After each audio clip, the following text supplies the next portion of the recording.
Perfecto, secretario. Iniciamos la sesión. Saludar a los colegas integrantes de la Comisión de Constitución, también a los senadores y senadoras que nos acompañan, y particularmente al presidente del Banco Central, Mario Marcel, y los consejeros y consejeras que nos acompañan, que lo acompañan en esta presentación. Señor secretario, la cuenta.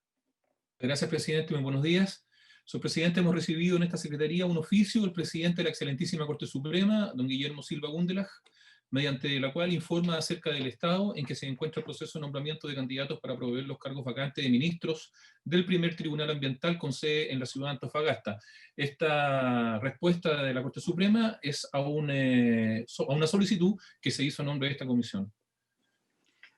Perfecto. Ponerla a disposición de los integrantes, particularmente el senador Araya había manifestado su preocupación por el funcionamiento de ello, y también es importante, secretario, tener en los plazos. Nos pondremos de acuerdo posteriormente sobre las propuestas que se han hecho de algunos suplentes en distintos tribunales, pero eso es materia de la comisión. Sí, sin más, saludar a todos quienes nos están siguiendo, además en esta importante discusión.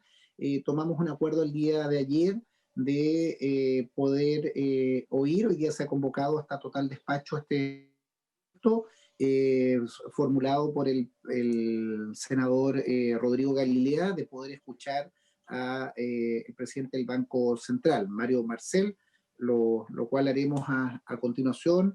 Mario, usted ha expuesto varias veces en la comisión poder hacer un planteamiento de lo que ustedes como institución han estudiado, han investigado o han referido sobre este proyecto, luego abrir una etapa de discusión, de comentarios, de preguntas, y luego entrar nosotros en la votación propiamente tal.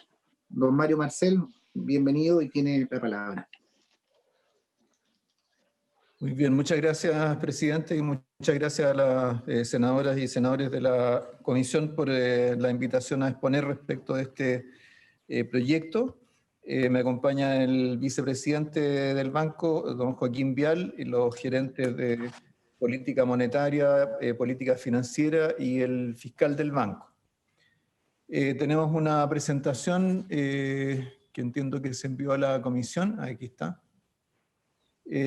Donde justamente como usted sugería, presidente, lo que hacemos es combinar, por un lado, lo que podemos a esta altura evaluar del primer retiro de fondos de pensiones, y luego, cierto, que a partir de ahí, qué es lo que uno podría deducir respecto de los efectos económicos de un segundo retiro. Entonces eso está señalado en la lámina siguiente, donde una cosa que siempre es importante enfatizar en nuestro caso es que tanto al analizar la reforma anterior como la reforma que se propone en este proyecto, el Banco Central se concentra en las dimensiones económicas y financieras de esta iniciativa, no sobre los efectos previsionales o sociales, sobre los cuales no están dentro de nuestro mandato institucional. O sea, estamos tratando de mantenernos dentro de lo que la ley nos asigna como responsabilidades. Entonces, para empezar con lo que fue el primer retiro, el efecto del primer retiro, hay que tener en cuenta de que para todos los efectos prácticos ese proceso no ha terminado todavía. Se legisló hace 3 meses y medio atrás, pero habiendo, ¿cierto?, un plazo de 1 año para el retiro de los fondos, todavía, ¿cierto?, hay algunos afiliados que pueden, que no han tomado todavía la decisión de retirar sus fondos, y todavía hay algunos efectos económicos que tienen que terminar de materializarse. Entonces, varios de los datos que vamos a dar acá tienen que ver con proyecciones que hacemos a partir de lo que ya conocemos sobre el primer retiro, ¿no? Entonces, el primer retiro que aprobó el Congreso en julio, sin duda fue una medida importante para las finanzas de los hogares y para el comportamiento de los mercados financieros. Por un lado, significó aportar liquidez a los hogares, reduciendo, sin embargo, sus ahorros previsionales de largo plazo. O sea, el retiro de fondos para los hogares no es un ingreso, es un acceso a liquidez que correspondía a activos que estaban en los fondos de pensiones. Y por otro lado, en lo que se refiere a los mercados financieros, la implementación de este retiro de fondos requirió la liquidación más parte de los fondos de pensiones para poder con eso, ¿cierto?, proceder a la devolución de los fondos a los afiliados. Los datos son que hasta finales de octubre, más de 10 millones de afiliados de un total de 12,5 solicitaron retiros de fondos. De estos, casi 2 millones retiraron la totalidad de sus fondos, y el total de los fondos pagados hasta ahora es equivalente a 17.000 millones de dólares, que corresponde más o menos a un 6,7% del producto, o 13,5% del ingreso del trabajo en el 2019. Ahora, ¿cómo uno puede determinar el impacto macroeconómico de esta medida? Porque en el fondo uno sabe cuánto es lo que se retiró de los fondos, pero luego, es cierto, lo que quiere conocer, impacto, ¿sí? Perdón, pediría, ¿alguien tiene encendido su micrófono, por favor, a quienes están conectados, revisar y apagar su micrófono para escuchar la presentación del presidente del Banco Central? Adelante, Mario. Entonces, para poder determinar el impacto sobre la actividad económica del retiro de los fondos, hay varios pasos intermedios. Y eso tratamos de reflejarlo en esta gráfica. O sea, tenemos todo el ahorro previsional, de eso, ¿cierto?, se puede retirar hasta el 10% con los ajustes que corresponden para los afiliados que tienen menores saldos. Eso determina el retiro efectivo. Y ese retiro efectivo puede irse ya sea a operaciones, llamémosle, de carácter financiero, pago de deudas o ahorro no previsional o al APB, o puede destinarse a consumo. Si aquella parte del retiro que va a operaciones financieras, que reduce las deudas o incrementa los ahorros, ¿cierto?, viene a compensar parte de la reducción del ahorro de los hogares. En cambio, la parte que va a consumo sí corresponde a demanda que llega a la economía. Ese consumo es distinto, el impacto que tiene sobre la actividad económica es distinto si se produce sobre bienes o sobre servicios, porque los servicios son mucho más, la producción de servicios es más intensiva en mano de obra. Y luego, en el consumo de bienes, también vale la pena distinguir entre durables y no durables, porque también tienen impacto diferente sobre la demanda interna, especialmente por el componente, el mayor componente importado que tienden a tener los bienes durables. Entonces, todo eso, ¿cierto?, todos esos elementos de composición determinan el impacto sobre la demanda interna, y de allí al producto y al empleo, donde el efecto se distribuye temporalmente entre el 2020 y 2021, dado que no todas las decisiones de consumo probablemente se van a tomar de inmediato, y algo de eso hemos estado observando. Entonces, luego, ¿qué es lo que determina cómo se van distribuyendo las decisiones en esta cadena?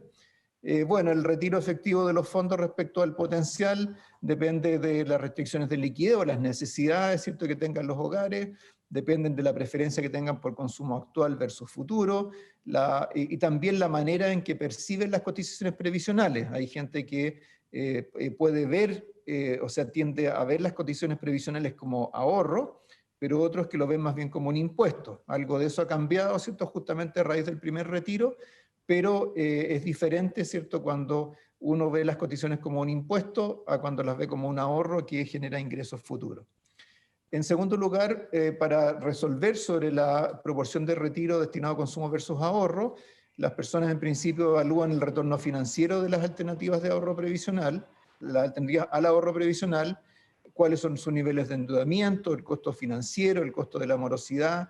También hay gente que está, ¿cierto?, destinándolo a algún emprendimiento, entonces oportunidades de emprendimiento, de inversión. Luego, para la proporción de consumo destinado a bienes o servicios, depende de la elasticidad del consumo de bienes o servicios respecto del ingreso, pero también, y esto es bien importante en la coyuntura actual, las oportunidades o las barreras al consumo de servicios, que como sabemos hoy día son importantes, dado las restricciones al contacto social. Y finalmente, respecto de la proporción de consumo de bienes destinados a durables importados, depende de precios relativos, el tipo de cambio, a la elasticidad de ingreso al consumo durable versus habitual. La urgencia de las decisiones o el plazo de las decisiones depende de las urgencias de las necesidades versus la posibilidad de postergar decisiones. O sea, por supuesto, nadie que esté retirando los fondos está obligado a gastarlos de inmediato. Puede distribuir sus decisiones de consumo en el tiempo. Pero eso también dependerá de las expectativas de precio, de la disponibilidad de bienes y servicios, la disponibilidad de stocks, etc.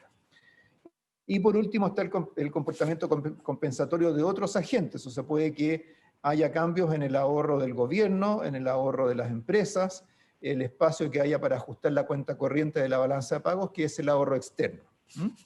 Entonces, con eso podemos ver algunas de las cosas que ya podemos detectar del primer retiro de fondos. Vemos que el afiliado mediano retiró el equivalente a más de 2 veces su ingreso laboral mensual, y entre junio y agosto se redujo la morosidad bancaria de quienes retiraron fondos respecto de quienes no lo hicieron, todo lo cual indica, ¿cierto?, que hay una parte importante del retiro de fondos que fue a pagar deudas, algunas de las cuales podían estar en situación de morosidad. En el gráfico de la derecha hay un análisis que nosotros hicimos respecto, en base a las características socioeconómicas de los afiliados y de los deudores de la banca para calcular cuál es la propensión o la disposición marginal a regularizar la morosidad bancaria. Y vemos que esa, en el caso del consumo, tiende a ser más alta y más concentrada que en el caso del crédito hipotecario. Y por supuesto, el crédito consumo tiende a tener una morosidad mayor que el crédito hipotecario. Entonces, todo esto nos indica, es cierto, que hay una tendencia a usar parte de los fondos a pagar deudas. Junto con esto, hay una parte importante de los fondos que también se destinaron a inversiones o a incrementar la liquidez de quienes retiraron el 10%. Hay muchas instituciones financieras que promovieron productos de inversión para los que retiraron el 10%, cuentas 2, APB, fondos de inversión, fondos mutuos, etc. No sabemos todavía la proporción exacta de los recursos que se destinaron a estos fines, porque es una decisión que se puede posponer, pero sí sabemos que hay una proporción importante de afiliados que ha declarado tener intención de invertir los fondos en un negocio existente o en un negocio nuevo. Y lo que sí hemos podido observar es que los saldos en las cuentas bancarias personales hoy día se encuentran muy por encima de las cifras de junio. Eso se ve en la gráfica de la derecha. Y es especialmente notorio en el caso de Banco Estado, es cierto, por la importancia de la cuenta RUT como mecanismo para transferir los fondos del retiro de AFP. Entonces, esto significa que hay una parte importante del retiro de los fondos que todavía está en cuentas bancarias, que todavía no se ha gastado, puede estar a la espera de una oportunidad de inversión o de negociar el pago de una deuda o de consumir posteriormente. Y lo otro que ha aumentado mucho es la demanda por efectivo. Y de hecho hay una parte de todo este proceso, de todo el proceso de implementación de la reforma anterior, que significó todo el trabajo logístico para hacer llegar efectivo a todo el país y que estuviera disponible para los afiliados que quisieran retirarlo. Ese efectivo que se fue entregando no ha regresado al sistema, por lo tanto eso significa también que junto con tener altos saldos en cuentas bancarias, también hay mucha gente que tiene cantidades de dinero en efectivo guardadas esperando alguna decisión posterior. Ahora, junto con el pago de las deudas y la inversión financiera, por supuesto, la mayor liquidez también ha tenido un impacto en el consumo de los hogares, llegando en algunos casos, en algunos productos, a máximos históricos. Acá tenemos dos indicadores, uno de actividad de comercio al por menor en bienes durables. Vemos que en general para este índice hay un aumento importante a partir de agosto, pero que es especialmente marcado en el caso de productos electrónicos para el equipamiento del hogar y tecnológicos. En el gráfico de la derecha tenemos el mismo índice, pero para comercio, para consumo no durable, pero separando, por ejemplo, entre materiales para la construcción, herramientas, ferretería, pintura, versus el resto, o el índice en su conjunto. Y vemos también que en materiales para construcción también ha habido un aumento muy importante a partir de la fecha en que se produjo el retiro de fondos. Entonces, ¿cómo a partir de esta evidencia, cómo hemos nosotros hecho nuestras proyecciones de consumo, actividad y demanda? Hemos supuesto que el total de lo retirado es de 17.000 millones de dólares, el 6,7% del producto.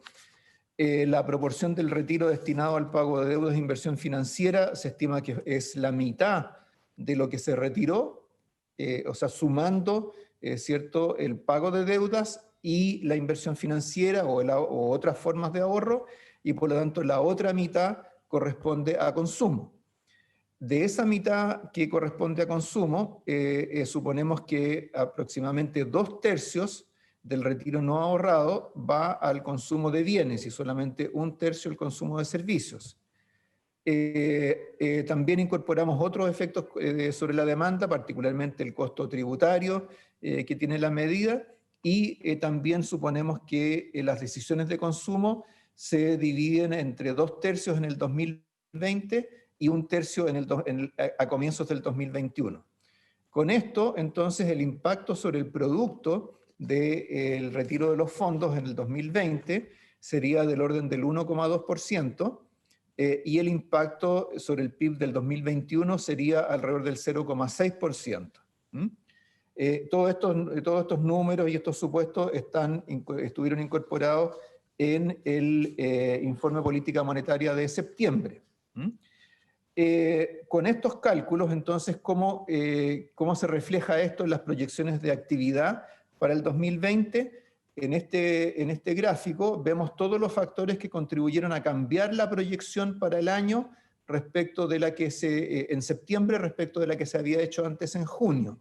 Entonces vemos que el retiro de los ahorros, del 10% de los ahorros previsionales, por supuesto, contribuye positivamente a las proyecciones de actividad del 2020, y es más o menos equivalente a los elementos que presionaban a la baja adicional a la actividad, producto de la mayor duración de las cuarentenas. Estos son las barras celeste que está bajo cero, y las cifras más negativas en la minería, y equivalente a la suma de estos factores que presionaron a la actividad a la baja, o sea, en otras palabras, compensaron esta caída adicional de actividad, o neutralizaron esa caída adicional de actividad que habríamos tenido, y también es más o menos equivalente a la suma de medidas fiscales, de mejores datos en el segundo trimestre, y la mejor adaptación de ciertos sectores de actividad, o sea, factores distintos del retiro de los fondos que contribuyeron a aumentar la actividad proyectada para el año en el IPOM de septiembre. Entonces esos son más o menos los órdenes de magnitud y cómo entraron en nuestras proyecciones.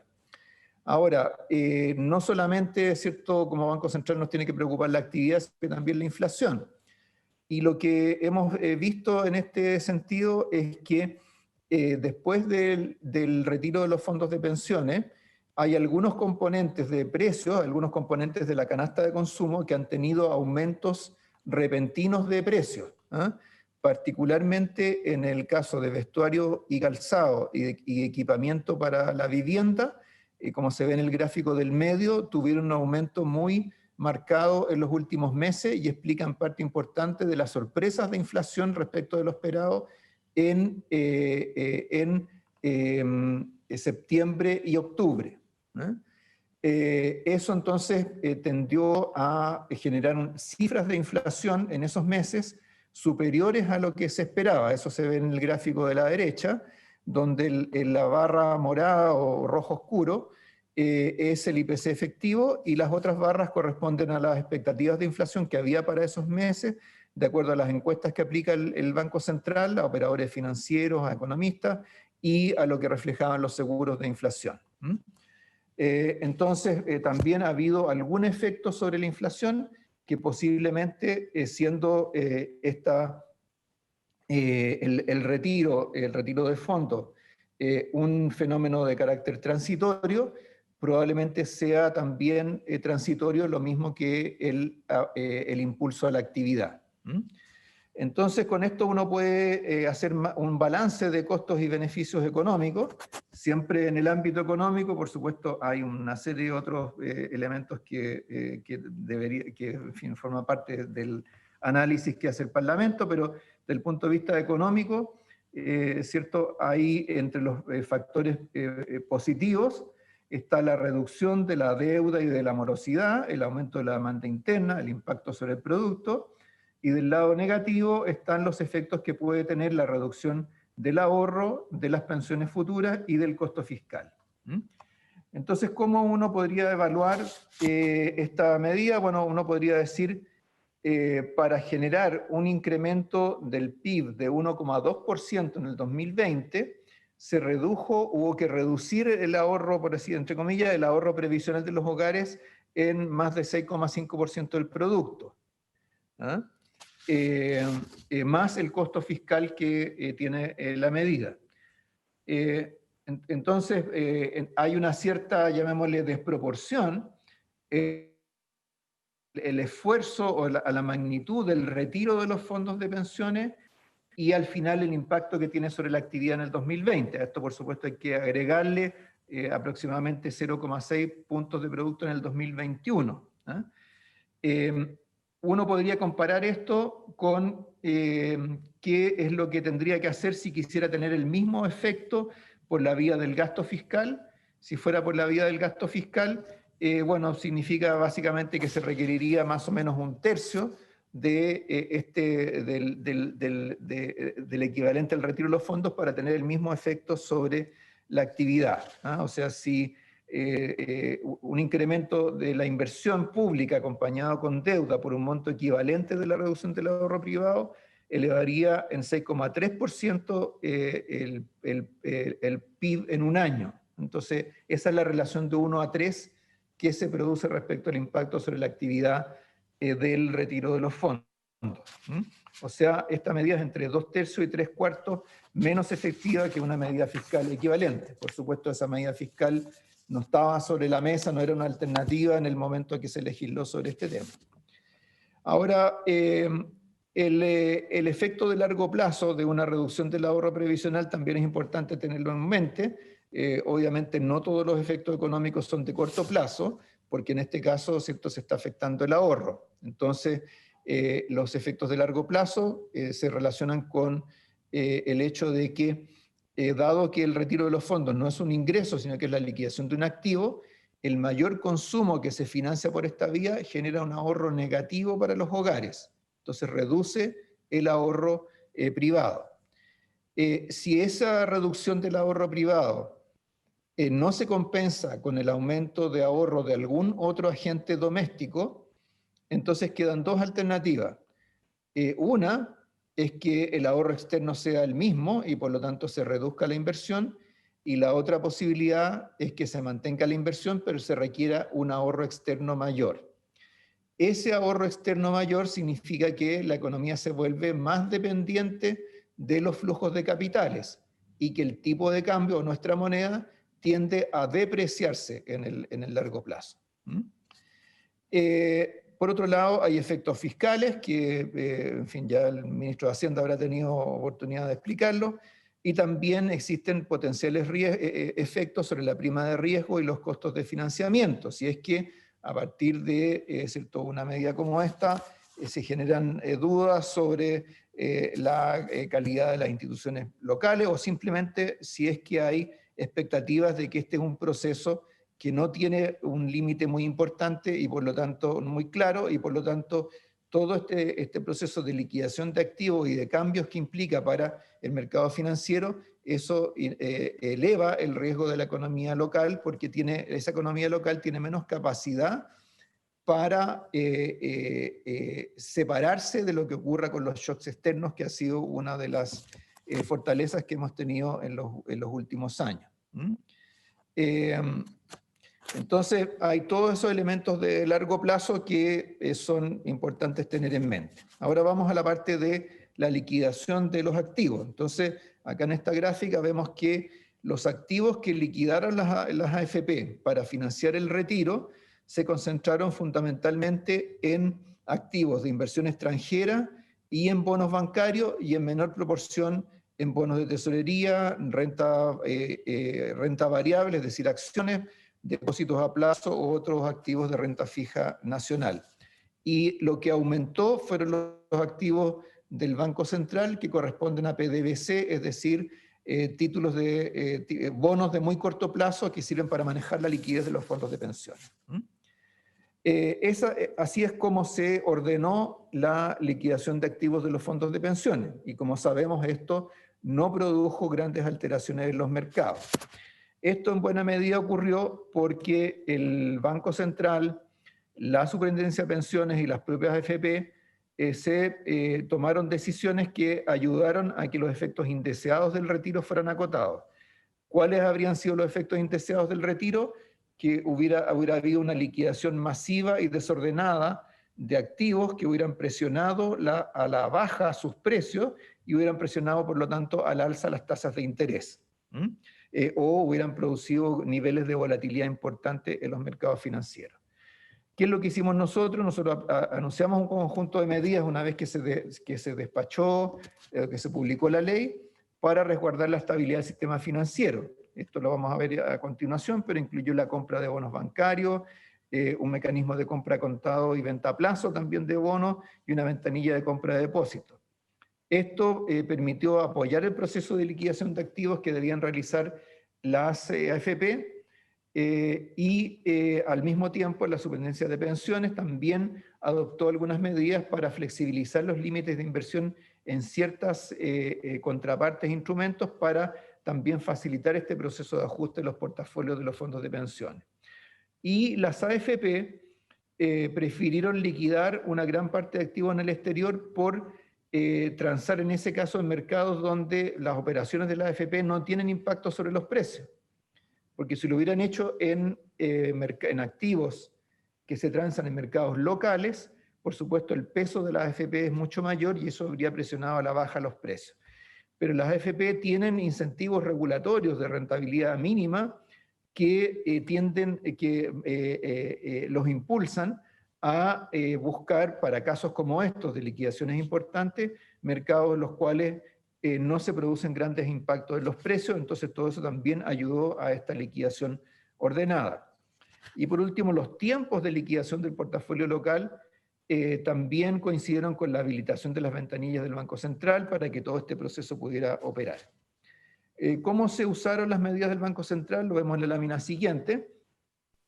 El Banco Central ordenó esto en el fondo en dos líneas de defensa. Una línea orientada a entregarle a las AFP liquidez para poder ganar tiempo para ajustar su cartera en el largo plazo. O sea, si tenían que devolver fondos, que no tuvieran necesariamente que liquidar todos los activos al mismo tiempo, que pudieran tomarse más tiempo para hacerlo.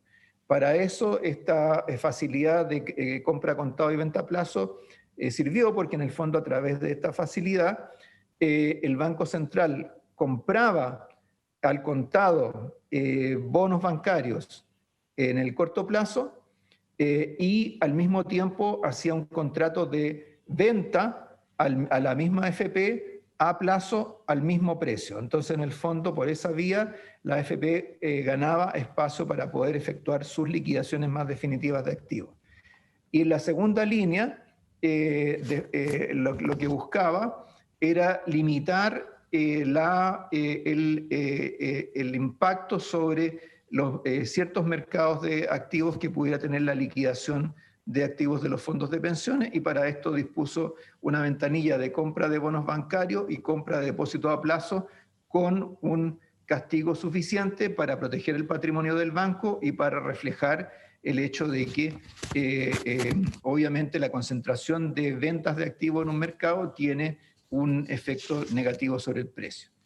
En el gráfico de la derecha está cuánto se usó de esto, y lo que vemos es que lo que más se usó fue la facilidad de compra a contado venta a plazo, No la utilizaron todas las AFP porque algunas ya habían estado ordenando sus decisiones para generar más liquidez desde mucho antes que entrara en vigencia la medida, y con eso pudieron hacer parte de lo que de otra manera les facilitaba esta ventanilla del Banco Central.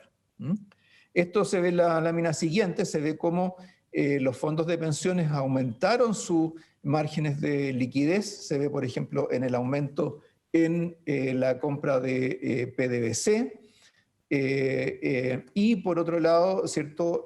Recurrieron algunas de las AFP a esta ventanilla de compra contado venta a plazo del Banco Central. Entonces, eso es lo que está resumido acá. La contraparte, entonces, de este esfuerzo por mantener mayor liquidez fue una mayor demanda por PDVC a 7 días. El retiro lo cubrieron con venta de bonos bancarios, depósitos a plazo, bonos de tesorería en UF y activos en el exterior. El tema de la compra de depósitos a plazo es importante destacarlo porque, pese a que no fue muy importante en términos cuantitativos, sí ayudó a prevenir un impacto sobre el mercado monetario, que es bien importante para la transmisión de la política monetaria. En el fondo, en lugar de, dado que las AFP iban a necesitar liquidez, entonces eso podía presionar este mercado monetario, alzar la curva de tasas para estos depósitos a plazo y generar salida masivas de fondos desde fondos mutuos tipo 1 a cuentas bancarias. Entonces todo eso se evitaba por la vía de comprar a la AFP los depósitos a plazo que tenían dentro de su cartera. Como digo, esto no fue muy usado por el hecho de que las AFP se adelantaron bastante a todo esto porque tuvieron el espacio para hacerlo, pero de todas maneras fue bueno tenerlo y darle esa seguridad de que el mercado monetario no se vería afectado. Entonces, ¿qué es lo que significó esto para los mercados financieros? Significó que aun cuando, como vemos en la lámina siguiente, aun cuando durante la tramitación del proyecto aumentaron las tasas de interés de bonos de largo plazo, una vez que el Banco Central anunció las medidas que aplicaría, esas tasas de interés volvieron a su nivel anterior, lo cual era bien importante porque nosotros veníamos bajando las tasas de interés con el objeto de darle mayor impulso a la economía. Entonces, si las tasas de mercado subían o se veían presionadas al alza, todo ese esfuerzo se iba a perder. Entonces, vemos los gráficos aquí de la derecha, como lo que ocurrió con los precios de los activos, y los gráficos de la izquierda, perdón, y los gráficos de la derecha, lo que pasó con la volatilidad, y aquí se ve cómo se tranquilizó mucho el mercado una vez que el Banco Central anunció y puso en marcha sus medidas, y a la vez cuando se conoció cuál era la estrategia que iban a seguir las administradoras de la liquidación de activos. Ahora, este retiro, por supuesto, el tema del retiro del 10% no se acaba en el traspaso de los fondos a los afiliados. Hay toda una cadena adicional que tiene que ver con la recepción de esos fondos en las cuentas bancarias, el retiro de efectivo por parte de los afiliados.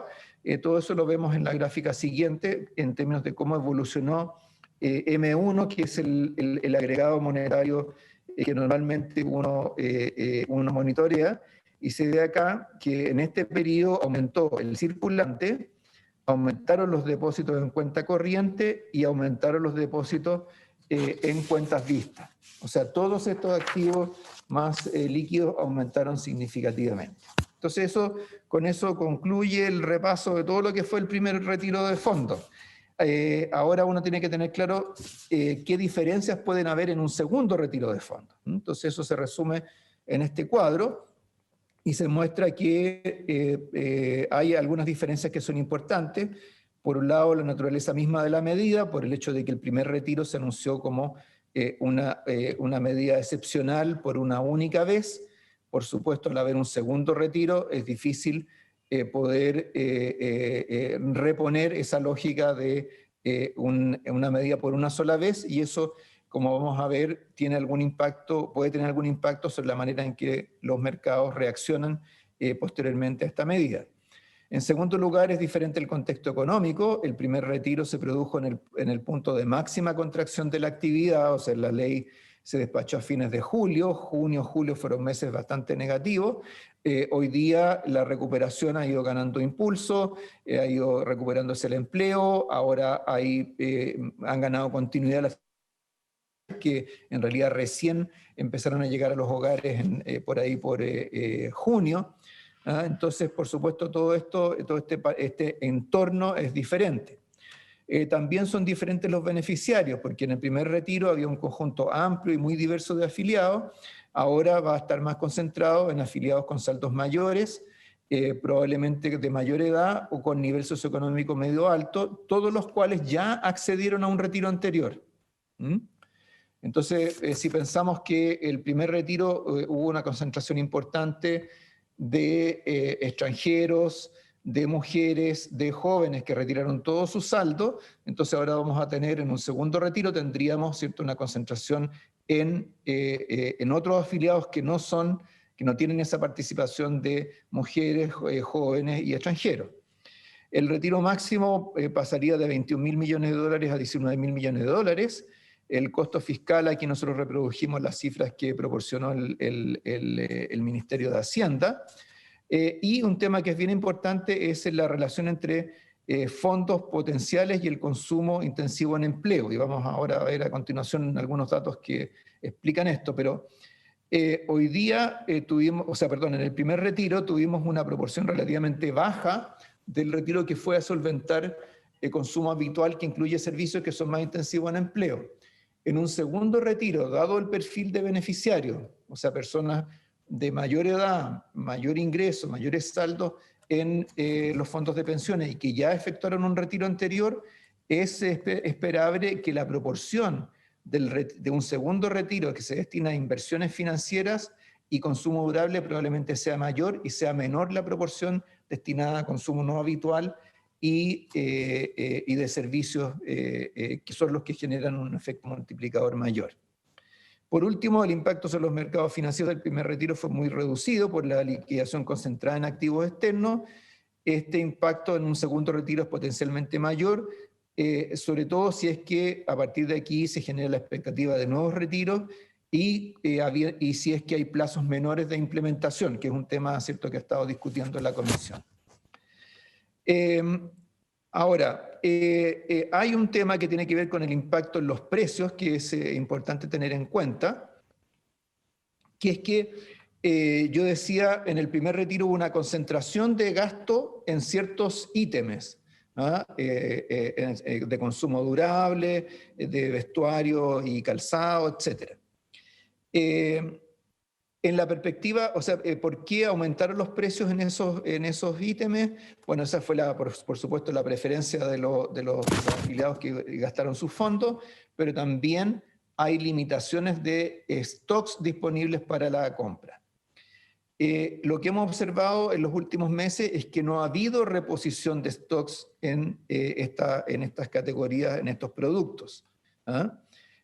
Por lo tanto, es posible que un segundo retiro en el cual vuelva a haber gasto concentrado en estos ítems, probablemente se encuentren con restricciones mayores del lado de los stocks y la presión sobre los precios sea mayor.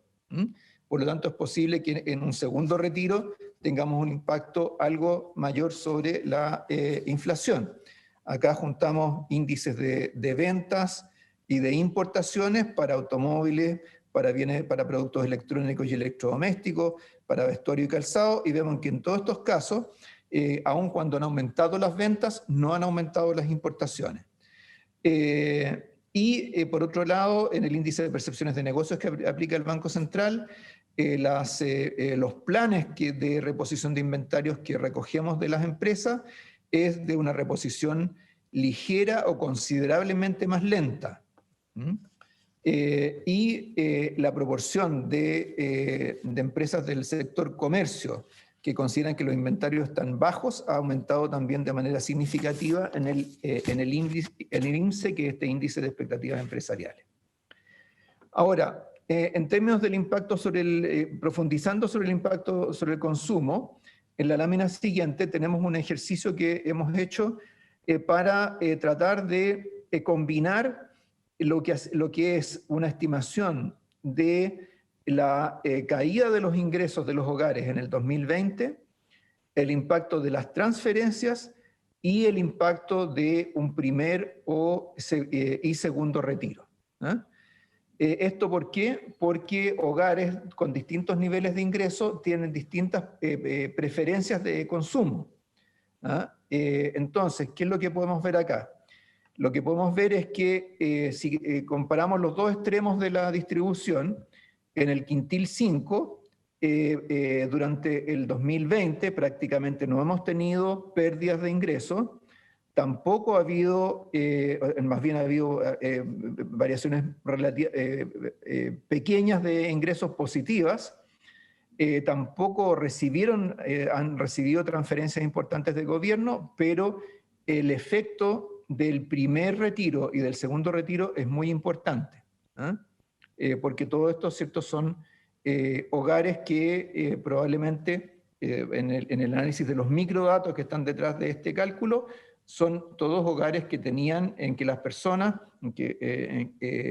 afiliados a fondos de pensiones tenían saldos más altos y han podido retirar el máximo del orden, ¿cierto?, de los 4,5 millones.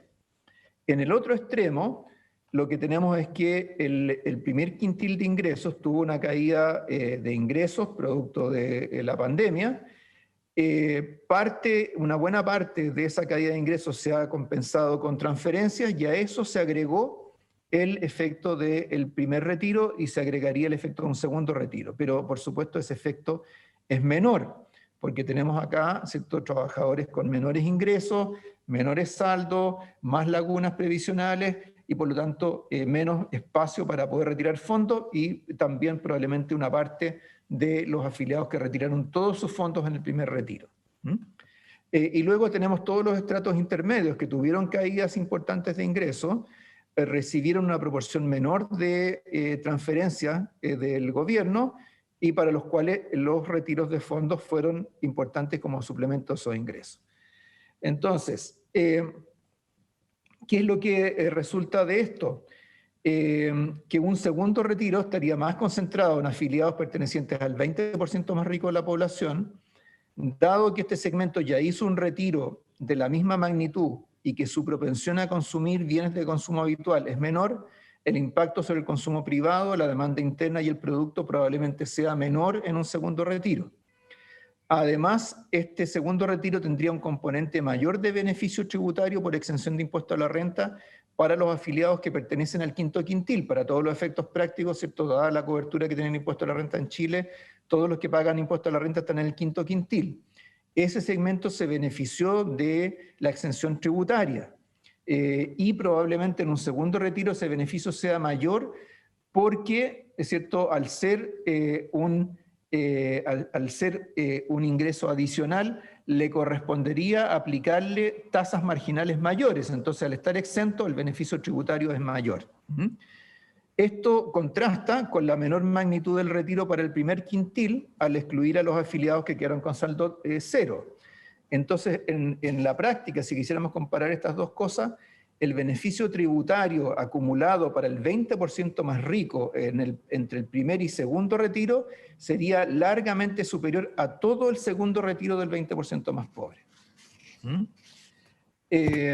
Entonces, eso nos da una idea de cómo puede impactar todo esto sobre el consumo y sobre la actividad.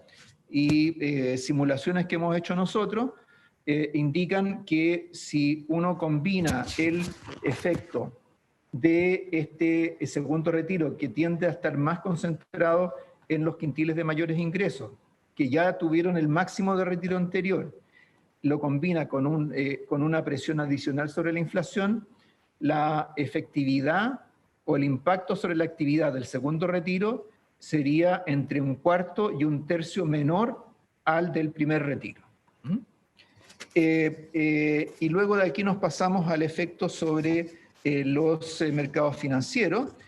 Un segundo retiro de 10% presionaría en el corto plazo el mercado monetario, el de bonos bancarios, y generaría liquidaciones relevantes de activos externos. Acá está la estimación que ha hecho la Superintendencia de Pensiones de lo que sería la liquidación de portafolio de los fondos de pensiones. Y el efecto sobre los precios sobre los precios financieros dependería de la demanda por estos activos financieros, de las expectativas de nuevos retiros y margen de acción para los reguladores. Hablando de ese margen de acción, podemos ver en la lámina siguiente que tanto por efecto de los programas de estímulo que ha implementado el Banco Central como por las propias medidas que tomó para limitar o para facilitar el primer retiro, ha cambiado tanto la composición de los pasivos de la banca como de los activos del Banco Central. Del lado de los pasivos de la banca ha aumentado la proporción de deuda con el Banco Central que corresponde a la facilidad de crédito condicional al incremento de colocaciones FCIC. Además, también ha aumentado o se ha reducido en cambio los depósitos en fondos mutuos o los créditos externos. Y por el lado de los activos del Banco Central, que es la gráfica que está a la derecha, ha disminuido la proporción de activos de reserva, o sea, las reservas internacionales, fundamentalmente, y ha aumentado los créditos a los bancos y el portafolio interno de inversiones. Ahora, por supuesto, esto ha ocurrido en un contexto en que se ha ampliado el balance el total de activos del banco. De hecho, se ha prácticamente duplicado como proporción de esto.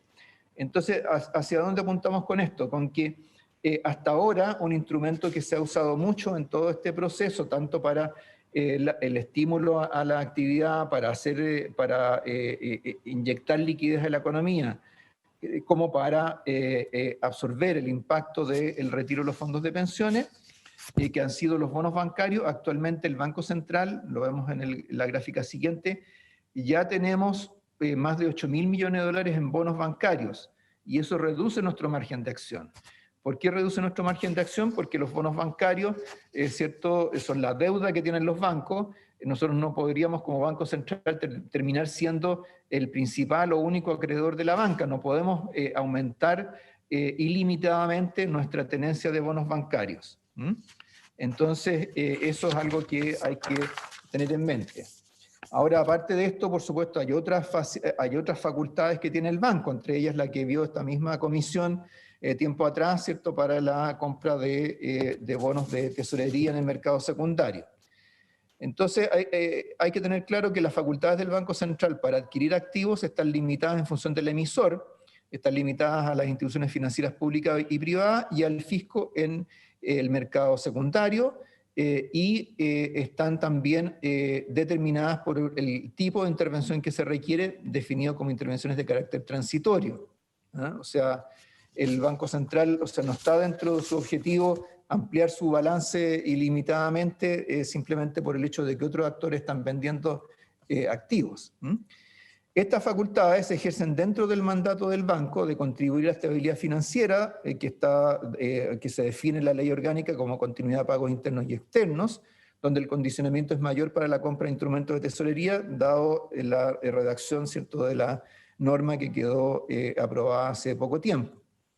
Esta transitoriedad se refiere tanto a eventos que pueden gatillar una situación de inestabilidad, como por la extensión de las intervenciones.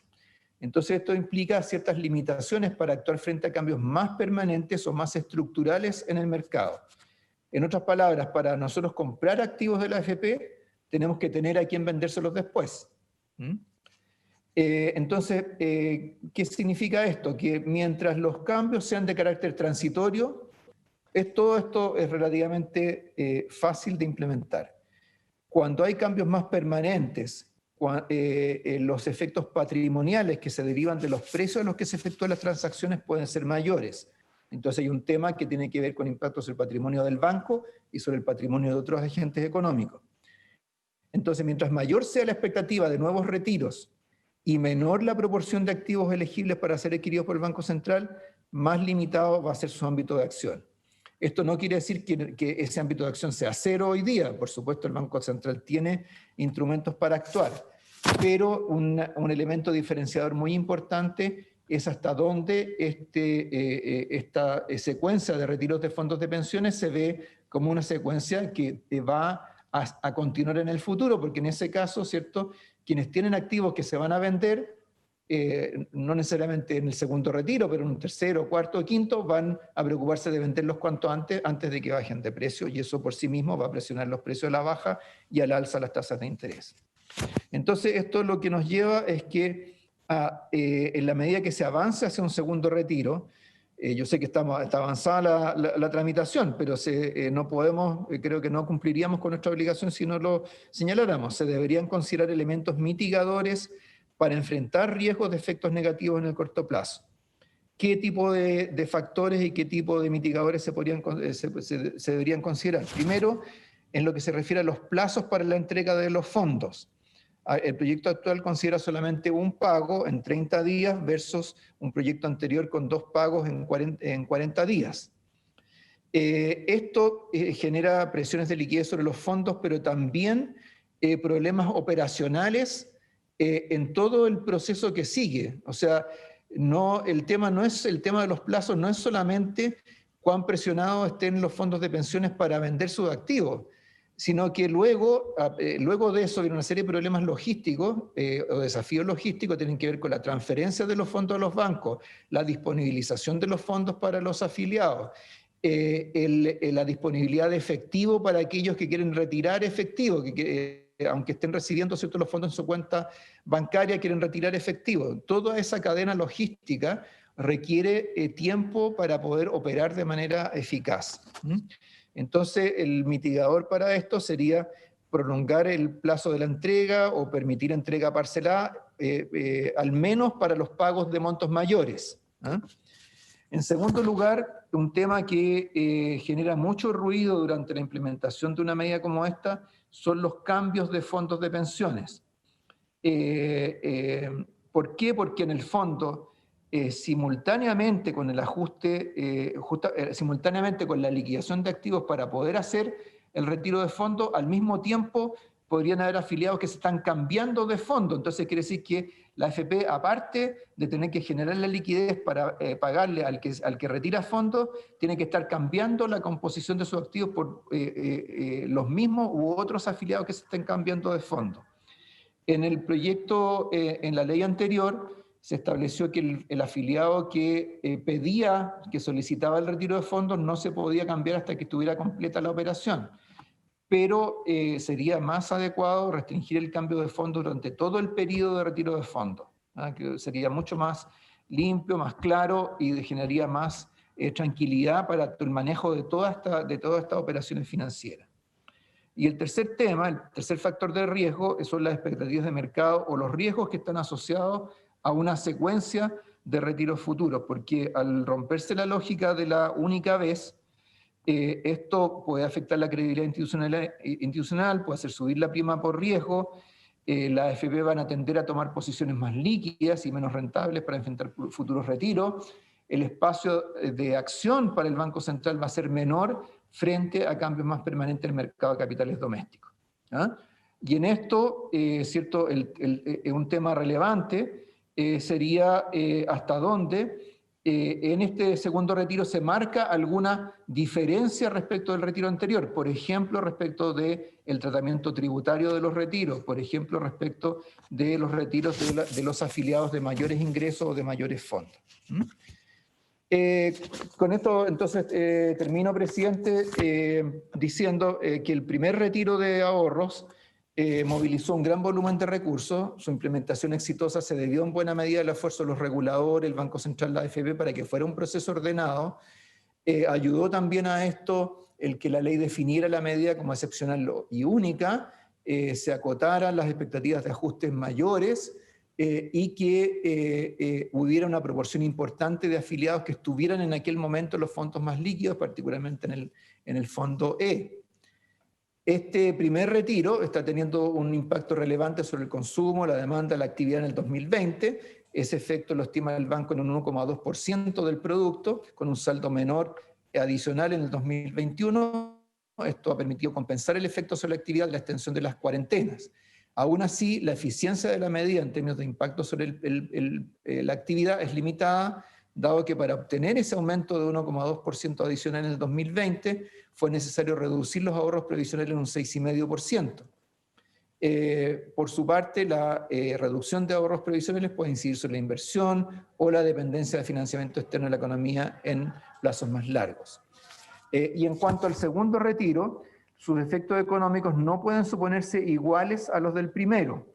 Hay muchas diferencias que comienzan por los cambios en la definición de la medida, los beneficiarios, el escenario económico, la composición de los fondos y los desafíos de la liquidación de activos.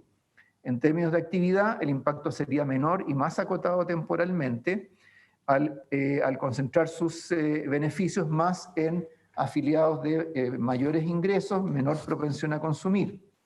Parte de este menor impacto real puede deberse al efecto de nuevos aumentos de consumo durable en mercados que no han repuesto stocks y donde además se produzca un aumento de precios, con lo cual el aumento real de la demanda y de la actividad sería menor. En cuanto a la implementación de esta medida, esta va a enfrentar mayores desafíos ante menores que el primer retiro, ante menores plazos, cambios en los activos a liquidar, cambios en la composición de los fondos, diferentes expectativas del mercado y mayores limitaciones en la efectividad de las intervenciones de las autoridades y reguladores. Nuevamente, estos son mayores desafíos, no quiere decir que sea imposible, pero va a requerir esfuerzos mayores. Y dado que va a ser más difícil o que va a haber estos desafíos adicionales, sería adecuado introducir algunos ajustes que faciliten la implementación de esta medida en beneficio al final de los propios afiliados y de la economía en general. Esto no es para ayudar a las AFP o los bancos, sino que para que la gente pueda retirar con seguridad sus recursos, sin mayores sobresaltos, sin pérdidas por otros fondos ahorrados que tengan. Con eso termino, presidente, y le pido disculpas por la extensión, pero como te ve, había harto terreno que cubrir, dado la existencia de un primer retiro y ahora una segunda medida en la misma dirección. Muchas gracias. Gracias, Mario, por la exposición. Es importante que quede consignado para la discusión. Hablaba con el secretario internamente que se están ordenando algunas indicaciones que han llegado. Es labor de la Secretaría poder plantearlas para su discusión y votación en el transcurso de esta sesión que han presentado distintos senadores o senadoras en el marco de la discusión y votación que vamos a hacer del proyecto. Ofrezco la palabra sobre la presentación para luego entrar a la votación del texto. Presidente. Pedro Araya. Gracias, presidente. Primero, saludar a nuestros invitados e invitadas, los colegas senadores y colegas senadoras. Agradecer la exposición del presidente del Banco Central, Mario Marcel. Yo creo que da un panorama bastante claro de cuál fue el efecto del primer retiro y las consecuencias del segundo, eventualmente de aprobarse por este Congreso. A mí me quedaron algunas dudas y como en esto siempre lo digo, pido la excusa si me equivoco porque no soy economista. Pero primero me llamó la atención de por qué tan bajo el impacto en el PIB del retiro, considerando el flujo de dinero que se retiró, que ustedes estimaron que fue un 6,5% del PIB, pero esto se reflejó en un 1,2%. Entonces no sé si hay alguna explicación o me gustaría saber a qué se debe eso. Lo segundo, usted en la encuesta de expectativa económica está mirando las láminas de reposición de stock, porque evidentemente, producto del primer retiro, se notó en el comercio falta de stock de varios productos, principalmente materiales de construcción, ropa, vestuario. Entonces, ¿a qué se debe o ustedes tienen estimado por qué se está produciendo esta menor renovación de stock por parte de los distintos proveedores? Lo tercero,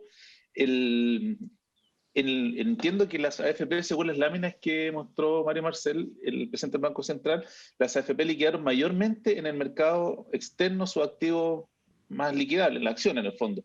En el evento que se produjeron segundo retiro debiera producirse la misma lógica. Y la última pregunta es que yo comparto lo que dice el presidente del Banco Central de que efectivamente aquí puede haber un impacto fuerte en el sistema financiero respecto de cómo se realiza el retiro si se da en este plazo.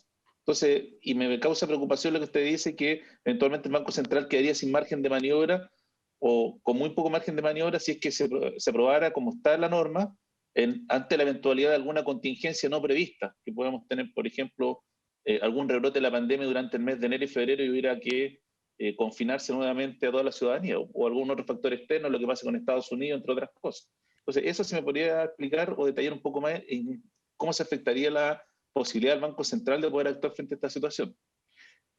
Y lo último, presidente, respecto al tema inflacionario, porque claro, efectivamente acabamos de ver la inflación de este mes, ¿qué previsión está haciendo el Banco Central respecto a la inflación si es que se aprueba este segundo retiro? ¿Va a ser un tema puntual o probablemente vamos a ir en una escalada inflacionaria el próximo año? Eso, presidente. Gracias. Muchas gracias, Pedro. Yo lo que pediría que acumuláramos preguntas que van a ser concretas para luego liberar a Mario y a su equipo de esta situación. Don Carlos Bianchi, que levanta la mano ahí, tiene la palabra. Para pedir la palabra, nada más, presidente. Gracias. Pero saludar a Mario Marcel, agradecer la exposición, saludar a mis colegas, senadoras y senadores, y a todos y a todas. A ver, hay una reflexión que uno tiene que hacerse, porque lo dijo en algún pasaje de la presentación Mario, y que tiene que ver con que estas son medidas, el retiro de estos porcentajes, menos efectivas que lo que puede ser una medida fiscal. Entonces, si el propio presidente de la República tiene toda esta información, uno debiera preguntarse cómo no llevó a cabo una medida fiscal que fuera mucho más efectiva, mucho menos dañina que lo que ha sido obligatoriamente estos retiros. Estos retiros no son por una voluntad, por un deseo, es por una realidad, por una situación donde al no existir efectivamente medidas públicas, fiscales, se llega a esto. Y esto hay que dejarlo y despejarlo absolutamente, porque estamos en esta discusión precisamente por lo que dijo don Mario Marcel, porque no hay medidas fiscales que son menos dañinas, pudieron haber sido más efectivas, pero simplemente no existen. Hay una cosa que a mí me preocupa muchísimo dentro de la presentación que se hizo, sobre todo en la parte final, que da cuenta de que a juicio del Banco Central, mientras dure el transcurso de este segundo retiro, no debiera haber movilidad de los fondos en las cuentas A, B, C, D, E, etc.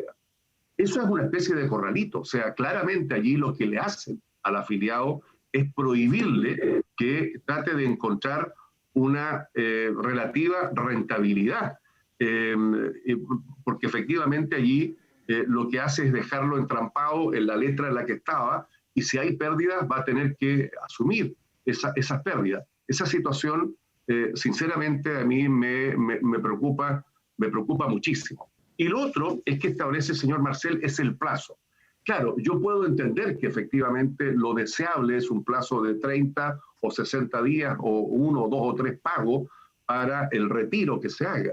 Pero de lo que se trata, este segundo retiro, es de la urgencia de esos dineros para estas personas que están efectivamente hoy día en la posibilidad de hacer este segundo retiro. Entonces, al revés, nosotros lo que estamos haciendo es una indicación para que esto quede en un plazo de 10 días hábiles, vale decir 15 días, 2 semanas, y esa es una de las indicaciones que estamos colocando. Y una tercera reflexión.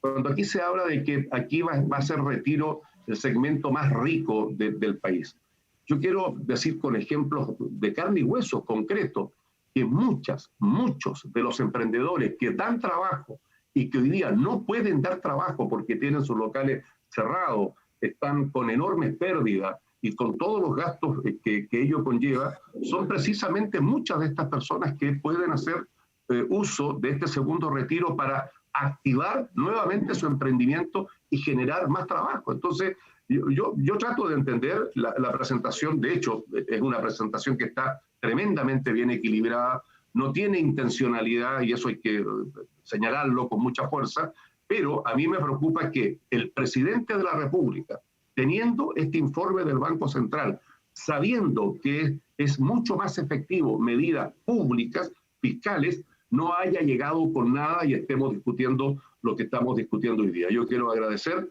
la presentación y señalar de que no estoy de acuerdo en que se haga un corralito donde las personas al hacer el retiro simplemente queden atrapadas en la letra en la que están. Eso traería además un enorme perjuicio para los afiliados. Gracias, presidente. Gracias, Carlos. Yo lo que le pediría a los colegas es que aprovechemos de hacer las consultas. La Secretaría está, mientras tanto, revisando las indicaciones para que luego pasemos al proceso de votación. Creo que la exposición de Mario ha sido extensa, pero contundente. Comparto la opinión de Carlos Bianchi, que es una visión objetiva, otorgando elementos.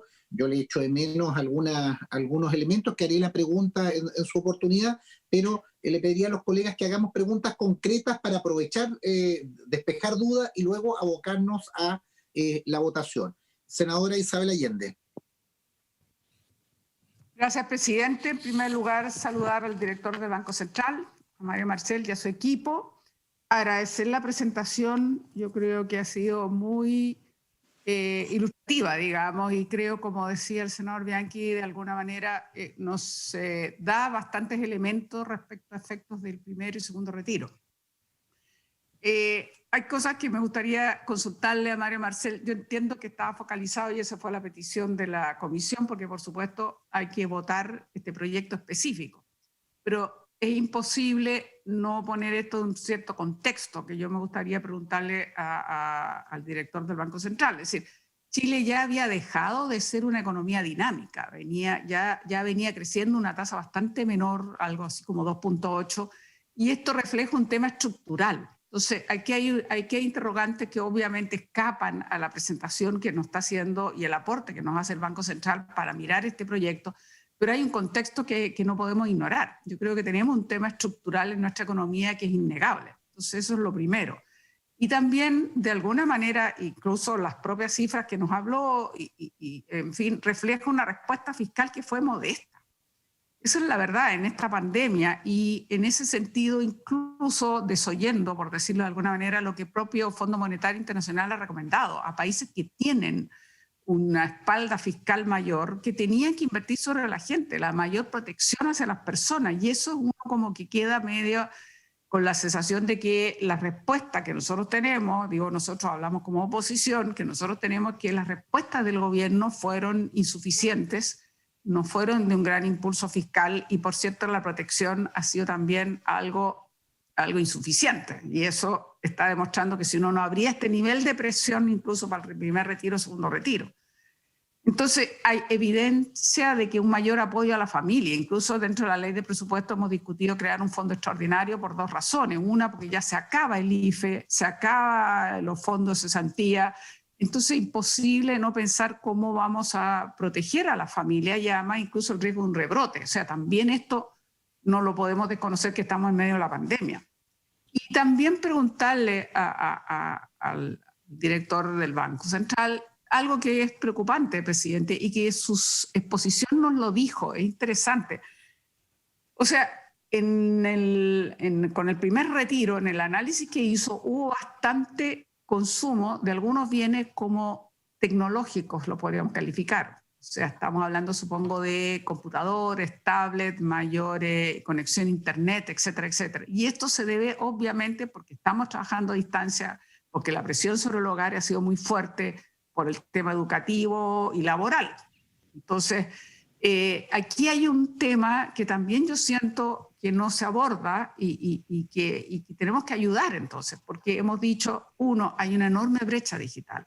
Dos, y particularmente con las mujeres, dos, si no hay una inversión fuerte, la pregunta que también le hago al director nacional, nos vamos a ir quedando atrás como país. O sea, cuando uno ve la experiencia de los países asiáticos, es evidente que la inversión en tecnología y capacitación del recurso humano en los desafíos del futuro es muy potente, y pareciera que nosotros no leemos este discurso, entonces, esta realidad nueva.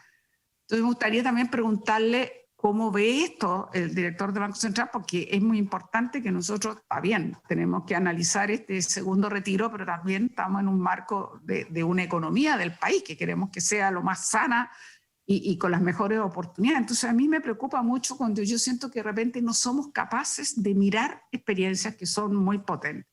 O sea, tenemos que aumentar nuestro capital humano, pero en función más tecnológica, con los desafíos que se hacen ahora con el trabajo a distancia y la robotización y etc. Y por último, también decirle a Mario Marcel que este es un cierto tiempo de incertidumbre. Entonces, es impensable que no nos analicemos, no solo por la incertidumbre que, comillas, se está mencionando, que puede ser real, de que un segundo retiro ya no le da el carácter excepcional y que incluso, bueno, también eventualmente un tercer retiro, sino que yo digo una incertidumbre más global. Entonces, que es imposible que no nos manejemos dentro de una incertidumbre más global, que tiene que ver incluso con lo que está pasando en Estados Unidos, aunque ya, bueno, no fue tan tremendo, pero existe todo ese tema y yo pienso que es imposible no considerarlo. Finalmente, algo que obviamente lo vamos a ver más adelante, digamos, pero también tiene que ver cómo ayudar para que efectivamente también podamos incorporar dentro de estos retiros a las mujeres que están todavía esperando con su pensión alimenticia, que no deja de ser una cifra relevante y que también de alguna manera tiene un peso. Entonces, por último, yo entiendo que está diciendo una serie de medidas de mitigaciones que ayudarían, comillas, para hacer una liquidez o una venta de todos estos activos más ordenada. Eso es lo que nos ha planteado, ojalá a más plazo o en cuota, en fin, o por lo menos haciendo una distinción con los de mayores ingresos.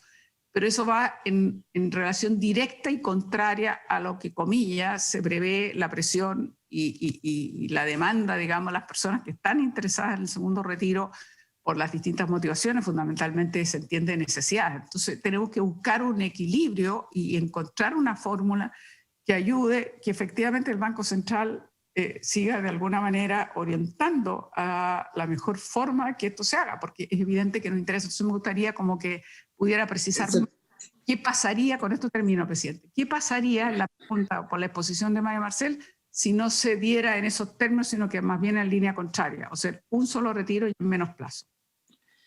Gracias, senadora. Estimados colegas, insisto y reitero, si cada uno pregunta durante 5 minutos y hace un análisis 5 minutos y tengo por lo menos 4 o 5 preguntas pedidas, más la respuesta, no va a ser imposible poder resolver. Entonces, insisto, creo que hay 3 o 4 puntos importantes que nos puede ayudar Mario a resolver. Hagamos esa concentración, escuchemos y pasemos al debate.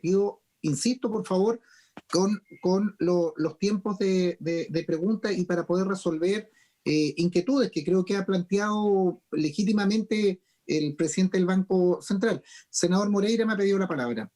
Sí, no, yo le voy a hacer caso de inmediato, presidente. Voy a ocupar solamente 60 segundos. Yo no sé si el señor presidente del banco habló de cómo afectaría este segundo retiro a la inflación. ¿Cómo afectaría a la inflación de este segundo retiro? No sé si él habló sobre eso. Y lo otro es si el banco, luego de este informe con tanto detalle y muy importante, la proyección, si ustedes tienen como banco algún estudio o alguna proyección, ¿en qué se van a ocupar este segundo retiro? Porque el perfil de las personas que van a retirar este segundo o 10% es bastante diferente. Ocupé 50 segundos. Gracias, presidente. Muchas gracias, senador. Si no hay más preguntas solicitadas, senadora Rincón, senador Buenchumilla. Y senador Galilea, presidente, que lo veo ahí. No, presidente, la verdad es que a mí me cuesta, pido disculpas por no haber estado toda la sesión porque estábamos con comité y con Comisión de Economía. Y agradezco el espacio para poder escuchar al presidente del Banco Central. Pero yo quiero manifestar, más que preguntas, una preocupación, porque todas las exposiciones del presidente del Banco Central previo al primer retiro y en la prensa fue que la verdad es que iba a ser de impacto negativo. Y luego, el 2 de septiembre, se señaló que parte importante del 10% iba a ser para pagar deuda. y lo que eso significaba era reducir el riesgo de estabilidad financiera. Algunos economistas hicieron de hecho un mea culpa y dijeron que, como Fontaine, que dijo que los técnicos de repente caen en argumentos que exageran la nota para ser más convincentes. Y los resultados, en definitiva, fueron que no solo fue importante para la economía, sino que además tuvo un efecto recaudador en el país. Y tuvimos ejemplos de verdad impresionantes. Usted lo debe haber visto, presidente, porque creo que lo comentamos, no estoy segura, cómo incluso vecinos con este retiro del 10% pavimentaron sus calles, pagaron sus deudas, pudieron hacerse operaciones.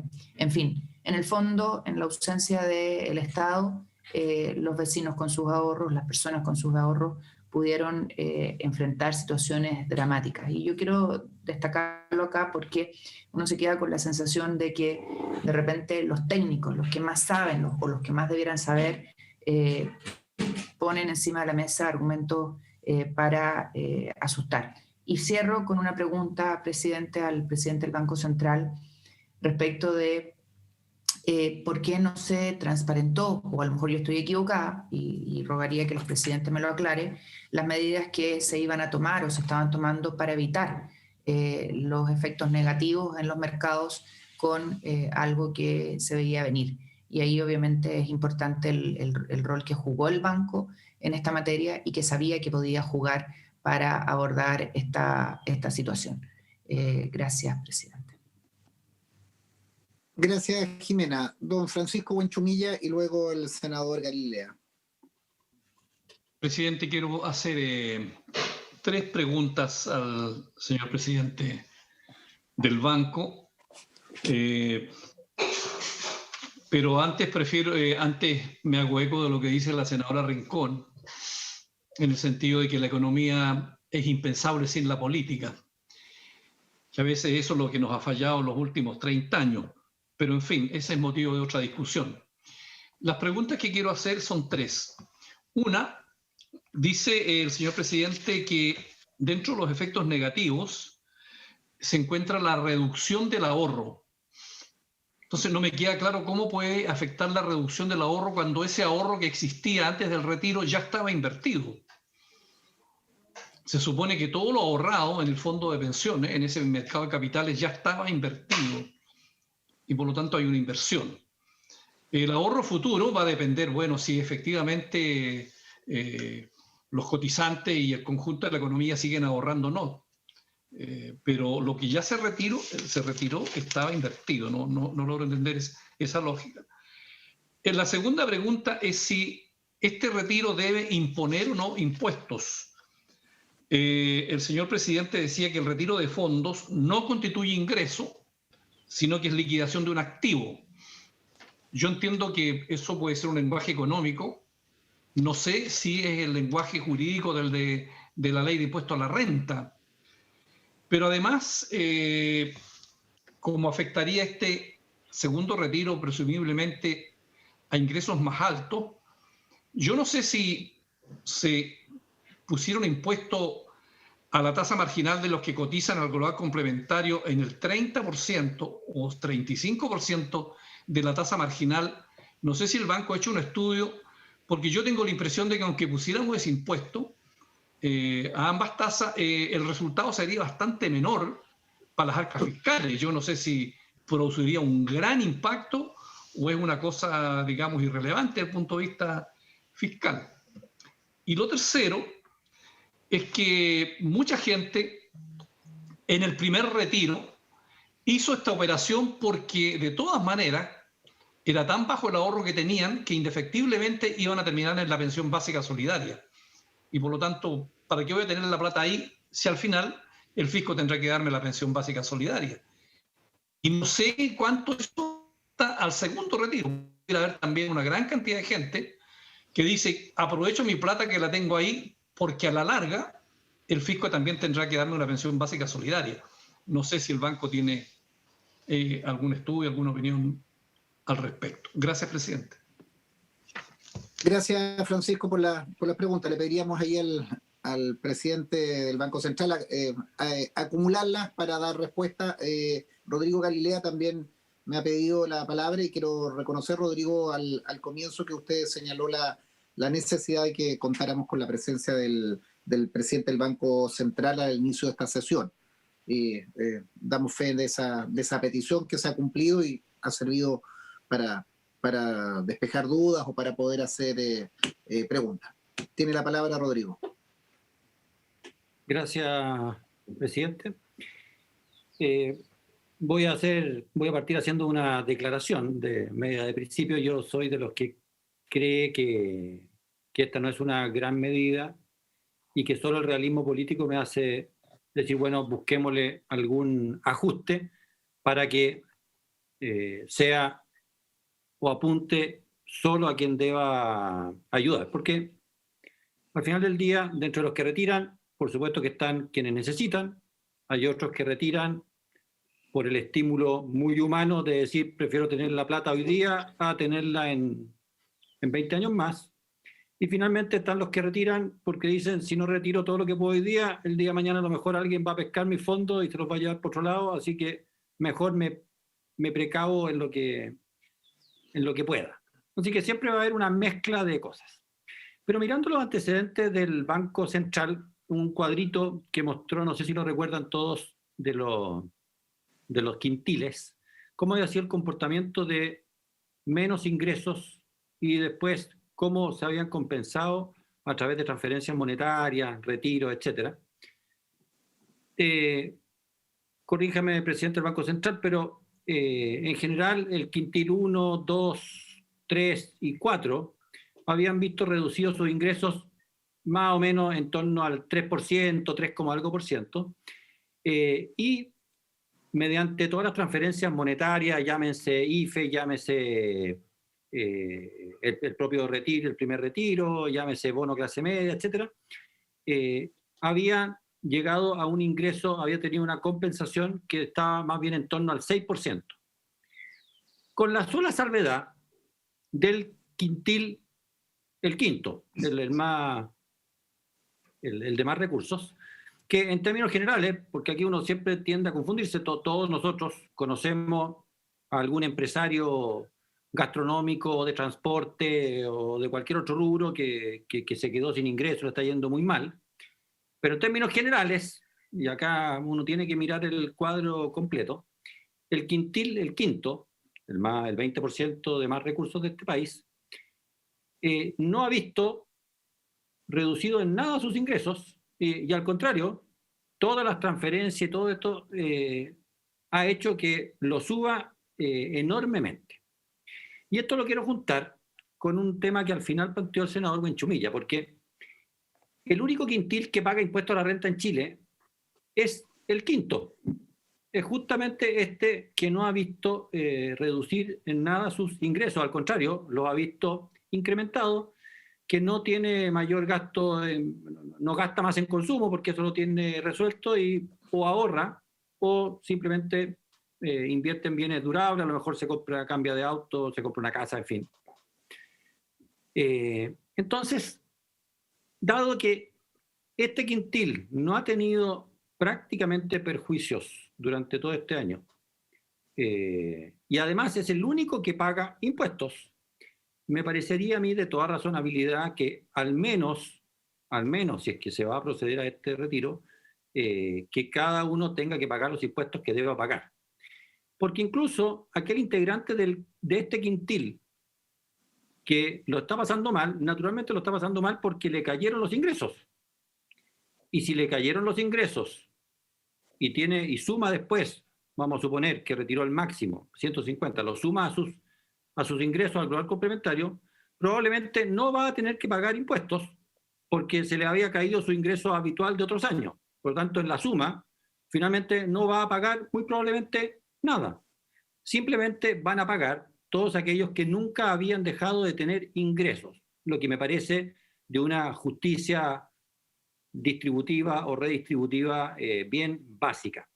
Entonces, quería, presidente del Banco Central, que eso que yo vi, que muestran las estadísticas del Banco Central, es exactamente así lo que estoy viendo, que el quintil superior no tuvo en términos generales pérdida de ingresos, que al contrario los ha incrementado a través de una serie de cuestiones, que aunque pusiéramos impuestos a ese quintil, solo van a pagar impuestos los que nunca perdieron ingresos, porque los que vieron reducido, el que tenía restaurante, el que tenía a lo mejor una empresa de transporte, etcétera, no va a pagar ningún impuesto porque sus ingresos se destruyeron y por lo tanto su tasa marginal en el global complementario probablemente siga siendo cero o muy cercana a cero. Entonces, si nos puede dar confirmar o decirme si en algo estoy equivocado, porque yo creo que esto me parece que un mínimo de razonabilidad en esta medida indica que hay que hacer algo por el estilo. Entonces,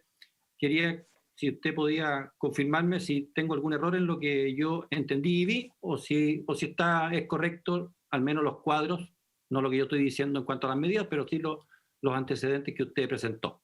Gracias, presidente. Gracias, Rodrigo. Antes de darle la palabra al presidente del Banco Central, dos precisiones que podría ayudarnos en la respuesta. En una de las láminas usted señaló, presidente, que sería más efectiva una medida fiscal equivalente.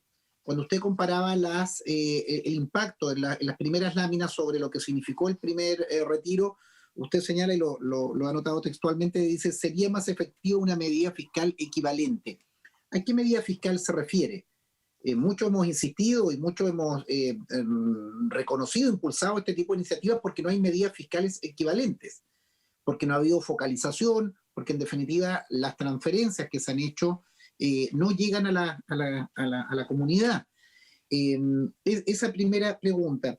En segundo lugar, usted plantea que el retiro de fondos no constituye ingresos, sino que son liquidaciones de activos. Liquidación de activos, desde el punto de vista económico, tiene razón. Pero ¿qué ocurre con aquellas personas? Se habla de 2 millones de personas que hoy día no tienen fondos. Esos ciudadanos no iban a tener no hay afectación en sus pensiones, porque igual iban a tener el pilar solidario. La cantidad de acumulación de fondos es imposible para poder tener una pensión digna, y eso es un poco lo que hemos insistido quienes criticamos que este modelo es engañoso a la hora de las pensiones. Nos afectan las pensiones individuales en muchas personas, porque con ese nivel de ahorro no hay ninguna capacidad de construir una pensión adecuada. Entonces, cuando usted dice impacta en las pensiones ¿de quién? Porque claramente en esos 2 millones que quedaron sin ningún recurso, antes tampoco iban a tener una pensión equivalente. Y yo solo un elemento que creo que es importante. Usted habla de que viene un ciclo de recuperación de empleo, que el primer pago se hizo en julio, agosto, septiembre, digamos, impacta en el momento muy duro de la economía y tiene el impacto positivo.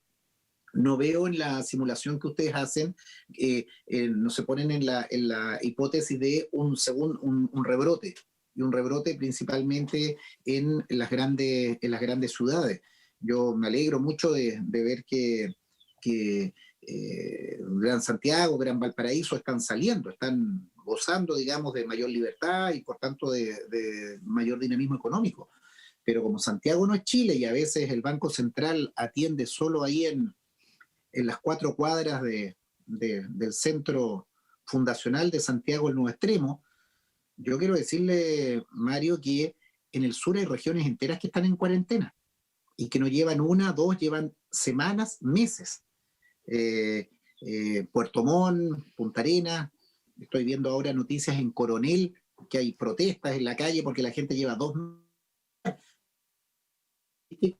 No son millones de chilenos frente al Gran Santiago, al Gran Valparaíso o Concepción, pero impactan. Entonces, ahí hay la exigencia de esos ciudadanos de ciudades hoy día con cuarentena, Valdivia, La Unión, Coronel, Puerto Montt, Punta Arenas, Aysén, es distinto porque no tienes otra posibilidad de ingreso, no tienes una posibilidad de un trabajo alternativo o de un ingreso a través de espacio. Y lo último, no veo en el análisis de ustedes un elemento, me gustaría que pudieras precisarlo, del impacto en el verano. El verano, por la actividad muy, muy parcializada, especialmente en el turismo, en la gastronomía, son los elementos de acumulación de recursos para mucha gente, especialmente en aquellos destinos turísticos. el arriendo de cabañas, el arriendo de quinchos, de la venta de productos, restaurantes, es el momento de acopio de fondos para el resto del año. Y si esas zonas las encontramos con pandemia o con imposibilidad de trabajo, la acumulación en el tiempo va a ser menor y por tanto la crisis va a venir seguramente en marzo, abril, mayo, porque no se van a poder aprovechar estos meses de diciembre, enero, febrero, marzo, que son de mucha, de buena ganancia en destinos turísticos. Es una economía a veces informal que yo no sé si el Banco Central la mide, pero ese turismo en Chiloé, en Aysén, en Magallanes, los lagos, la Araucanía, los ríos, destinos turísticos veraniegos, permiten, como dice la gente, lo que gano en el verano me permite vivir en los momentos duros en que desaparecen esas actividades. Entonces, hay una pregunta, Mario, también en la precisión de que ustedes han hecho. Y le doy la palabra para poder contestar